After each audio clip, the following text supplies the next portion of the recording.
अस्सलाम वालेकुम dear students, उम्मीद है आप सब खैरियत से होंगे। हमारा आज का जो लेक्चर है section 491 CrPC, direction of nature of habeas corpus. आज के इस लेक्चर के अंदर हम क्या डिस्कस करेंगे? Direction of nature of habeas corpus. अगर हम इसके क्रॉस रेफरेंसेस की बात करें तो सबसे पहले हमें जो सेक्शन मिलता है वो कौन सा मिलता है? Article 199 constitution of Pakistan. फिर इसी के साथ साथ हमें मिल जाता है 491 सीआरपीसी, जो आज हम डिस्कस करेंगे। फिर इसके साथ एक और सेक्शन में मिल जाता है सेक्शन 100 सीआरपीसी। ये तीन प्रोविजंस आपको मिलते हैं क्रॉस रेफरेंसेस की सूरत में, direction of nature of habeas corpus की सूरत में। बेसिकली अगर हम देखें कि मीनिंग क्या है हैबियस कॉर्पस की, इस वर्ड की मीनिंग क्या है? हैबियस कॉर्पस जो वर्ड है उसकी मीनिंग है टू हैव हिज बॉडी। जो वर्ड कॉर्पस है, कॉर्पस का मतलब क्या है? Body. To have his body who is illegally detained. इसके लिए वर्ड भी याद रखना है कि जो शख्स इलीगली डिटेन्ड हो उसके लिए टू हैव हिज बॉडी, उसकी बॉडी को हासिल करना। उसके बाद अगर हम बात करें कि जर्नली वैसे अगर देखा जाए तो ये रिट किसके खिलाफ लगती है? आर्टिकल 199 कॉन्स्टिट्यूशन ऑफ पाकिस्तान और सेक्शन 491 में क्या डिफरेंस है वो मैं आपको आगे चल के समझाता हूँ। लेकिन अगर पुलिस उस शख्स को ले आती है और उस शख्स को लाने के बाद पुलिस ये कहती है कि इस शख्स को जो है सज़ा होनी चाहिए, या फिर पुलिस फॉर एग्जांपल ये कहती है कि इसके ऊपर हमने एफआईआर काटनी है, इस वजह से हमने इसको इलीगली डिटेन किया, तो 491 के तहत हैबियस कॉर्पस जब हम लगाते हैं रिट पिटीशन, तो जो कोर्ट है वो उसको ये नहीं पूछेगी कि उसको सज़ा मिलेगी नहीं मिलेगी, एफआईआर कट जाएगी नहीं कटेगी। जस्ट कोर्ट ये कहेगी कि उसको प्रेजेंट किया जाए। क्यों प्रेजेंट किया जाए? इस वजह से प्रेजेंट किया जाए कि आया कि वो शख्स उनकी कस्टडी में था नहीं था, ठीक है। क्योंकि पुलिस ड्यूटी बाउंड है कि पुलिस को 24 घंटे के अंदर अंदर विद इन 24 आवर्स उस शख्स को, अक्यूज को प्रेजेंट करना है इन फ्रंट ऑफ मजिस्ट्रेट। अगर हम बात करें गार्डियन एंड वार्ड्स एक्ट की,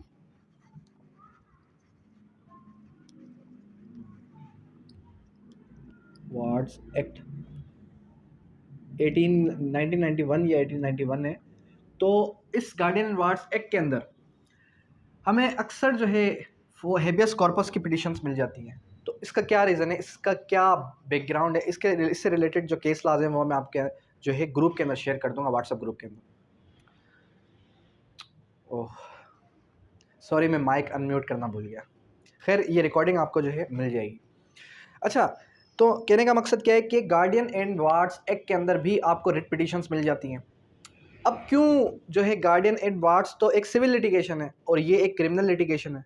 अगर किसी को हिजानत चाहिए, अगर किसी को माइनर की कस्टडी चाहिए, तो वो सबसे पहले उसके पास क्या रेमेडी है कि वो अवेल करे गार्डियन एंड वार्ड्स एक्ट के तहत। एक बच्चा है, शीरखार बच्चा है, जो कि जिसकी एज है फॉर एग्जांपल 3 इयर्स या फिर फॉर एग्जांपल 1 ईयर, और लॉफुल इसका गार्डियन कौन है? मदर है।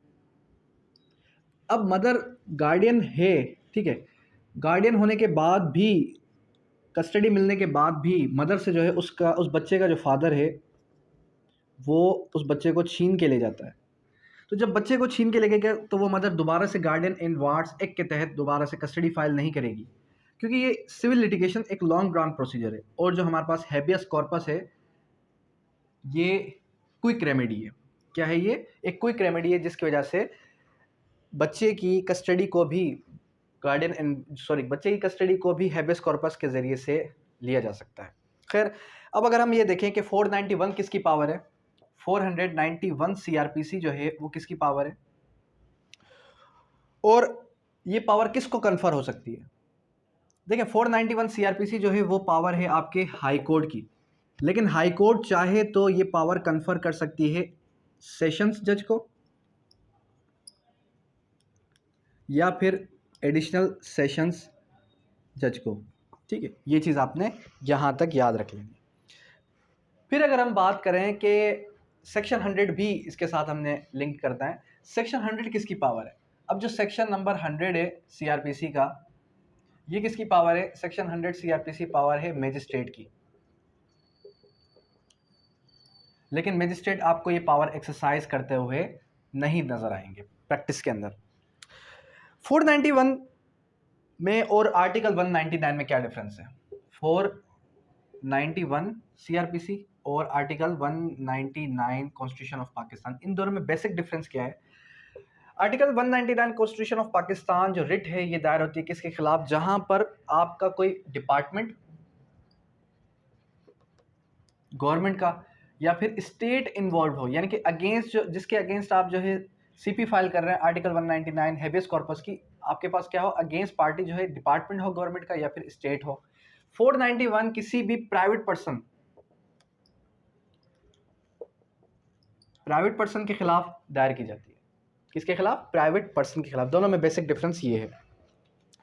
उसके बाद फिर जो है 491 वेन हाई कोर्ट कब इसको एक्सरसाइज करेगी और कोर्ट ऑफ सेशन इसको कब एक्सरसाइज करेगी? देखिए फॉर एग्जांपल हम इस टाइम पे कहाँ पर है? शहदादपुर के अंदर, ठीक है, शहदादपुर के अंदर है। और जो है फॉर एग्जांपल हम आगे चले जाते हैं सांगड़ के अंदर। अब सांगड़ जो है डिस्ट्रिक्ट है, किसका डिस्ट्रिक्ट है? शहदादपुर का। अब शहदादपुर के अंदर एक शख्स क्या करता है? किसी को इलीगली डिटेन करता है। किसी शख्स को क्या करता है? इलीगली डिटेन करता है। अब हम उसी सेम डिस्ट्रिक्ट के अंदर हैं, तो उसी सेम डिस्ट्रिक्ट के अंदर जब हम होंगे तो हम कहाँ जाएंगे? हम जाएंगे सेशंस कोर्ट के अंदर, ठीक है, सेशंस जज के पास, कोर्ट ऑफ सेशन के अंदर, ठीक है।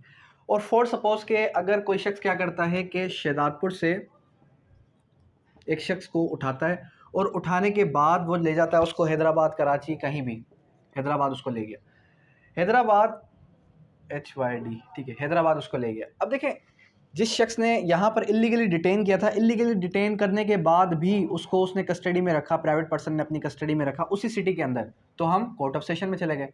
लेकिन उसने क्या किया? उसने मूव फॉरवर्ड कर दिया सेम ही प्रोविंस के अंदर, लेकिन किसी और जो है डिस्ट्रिक्ट के अंदर वो चला गया उसको लेके, तो फिर हम कहाँ जाएंगे? हम जो है हाई कोर्ट पे जाएंगे, ठीक है, हम कहाँ जाएंगे? हाई कोर्ट की तरफ मूव करेंगे। फिर उसके बाद it is power of high court. ये किसकी पावर है? हाई कोर्ट की। लेकिन इसकी ओरिजिनेशन किस तरीके से होगी? ये किस तरीके से पावर ओरिजिनेट होगी? तो इसके दो तरीक़ेकार हैं। कौन कौन से दो तरीके हैं? टू वेज हैं इसके। टू वेज जाहिर सी बात है, सुओ मोटो और बाय पिटीशन, ठीक है, पिटीशन के ज़रिए से या फिर सुओ मोटो के ज़रिए से। उसके बाद अगर आप नेचर की बात करें कि इसके प्रोसीजर का नेचर क्या है, तो ये क्या है? ये एक समरी प्रोसीजर है। अब ये समरी प्रोसीजर क्यों है, किस वजह से? देखें, जब आपने हेबियस कॉर्पस की रिट फाइल कर दी सेक्शन 491 के तहत और हाई कोर्ट में आपने रिट फाइल कर दी, तो कोर्ट ये नहीं पूछेगी कि इसका ये मुजरिम है, मुजरिम नहीं है, इसको जो है सज़ा होनी चाहिए, सज़ा नहीं होनी चाहिए। उसको अगर इलीगली डिटेन किया गया है तो कोर्ट क्या करेगी? उसको लिबरेट कर देगी, उसको आज़ाद करवा देगी। ट्रायल कोर्ट क्या करेगी? ट्रायल कोर्ट उसको जाहिर सी बात है पूरा का पूरा ट्रायल फेस करवाएगी और उसके बाद उसको कन्विक्ट या एक्विट करेगी। लेकिन ये क्या है? समरी प्रोसीजर है। यहाँ पर सिर्फ और सिर्फ उसको या तो लिबर्टी पे जो है लिबरेट कर दिया जाएगा, उसको आज़ाद कर दिया जाएगा, या फिर क्या किया जाएगा? प्रेजेंट टू बी ब्रॉट, उसको फिर या फिर कोर्ट डायरेक्शन देगी कि उसको कोर्ट के सामने प्रेजेंट किया जाए। उसके बाद डायरेक्शन कौन कौन सी कोर्ट जो है, कोर्ट के पास क्या क्या पावर है कि कोर्ट डायरेक्शन दे सकती है? कोर्ट की अगर हम पावर्स की बात करें तो सबसे पहले जो डायरेक्शन है कोर्ट की, कौन सी डायरेक्शन? एक है हमारे पास person to be brought before court, person to be brought before court. फिर सेकेंडली कोर्ट क्या कर सकते हैं? To be set at liberty, to be set at liberty, उसको आज़ाद करने का इख्तियार भी रखती है। थर्डली क्या इख्तियार रखती है? Production of witness from jail, production of witness from jail. फिर हमारे पास prisoner to be brought before court martial, prisoner to be brought before court martial. अब देखें कोर्ट मार्शल मिसाल के तौर पे कोई भी एक शख्स है जिसने जो है आर्मी के ख़िलाफ़ कोई भी ऑफेंस किया। अब आर्मी उसको क्या करती है कि भाई इस शख्स ने कोर्ट मार्शल, इसके ख़िलाफ़ कोर्ट मार्शल चलेगा। अब कोर्ट मार्शल लगवाने के लिए उस शख्स के ख़िलाफ़ एटलीस्ट टाइम होता है हमारे पास 90 डेज़ का। तो कोर्ट डायरेक्शन देगी कि इसका पहले कोर्ट मार्शल होना चाहिए। फिर उसके बाद आ जाता है हमारे पास एक और direction, transfer of prisoner, transfer of prisoner from one jail to another. ये भी कोर्ट के पास इख्तियारात हैं कि कोर्ट क्या कर सकती है, कोर्ट जो है ट्रांसफ़र करवा सकती है एक प्रिजनर का एक जेल से दूसरी जेल। तो यानी कि यहाँ पर हमारे पास 5 से 6 जो है क्या आ गई, डायरेक्शंस आ गई। अक्सर हमने सिर्फ और सिर्फ यही समझा कि एक या दो ही डायरेक्शंस हो सकती हैं, कौन सी, person to be brought before court या फिर टू सेट एट लिबर्टी, लेकिन इसके अलावा भी 3 से 4 और भी डायरेक्शंस कोर्ट दे सकती है। तो ये हमारे पास क्या था, ये हमारे पास कंप्लीट डिटेल थी जो हमने डिस्कस की हैबियस कॉर्पस की 491 सीआरपीसी की। होप्स हो कि आपको क्लियर हो गया होगा। अगर यहाँ तक किसी भी किस्म की कोई भी क्वेरी, कोई भी क्वेश्चन है तो आप कर सकते हैं। Thank you, that's all.